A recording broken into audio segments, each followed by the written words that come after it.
Hello, and welcome to Two True Camping Stories. Let's get started. Number 1.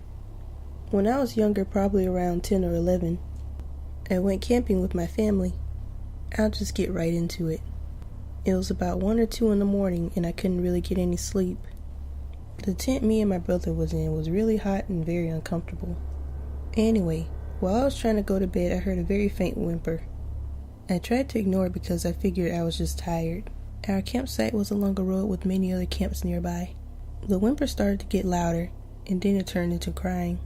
I heard footsteps outside our tent and a girl crying her eyes out. Now, let me tell you, it didn't go faint. It got louder and louder. It remained in the same spot the entire time. That's so important because it indicates that she was looking at our tent site, just crying. It gets worse, then it turned to a full-on scream for a few seconds, then cuts out. When she started screaming, my brother woke up. We both look at each other and just get all the pillows and stuff our heads under them. I couldn't sleep at all that night. I'm just glad we left the next morning. Number 2. This will probably get buried, but here goes. While hiking with my dog on a remote trail, I saw a man about 100 feet down the trail behind us taking pictures.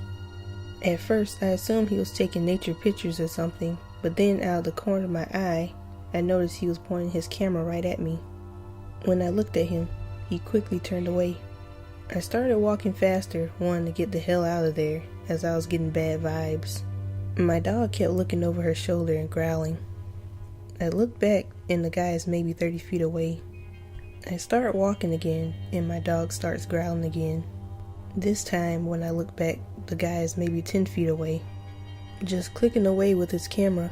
I was nearing the end of the trail, so I started going faster, jogging at this point. Suddenly, my dog, a 100-pound German Shepherd, stops dead in her tracks, turns around and starts barking, showing her teeth, which she never does. I turn around, and this guy is maybe 4 feet from us. He had to have been jogging to have kept up. I could see my car then, so I pulled my dog over to a nearby fence and stood with my back to it while motioning for the guy to go ahead of us. He looked nervous and lingered for a minute and then took off.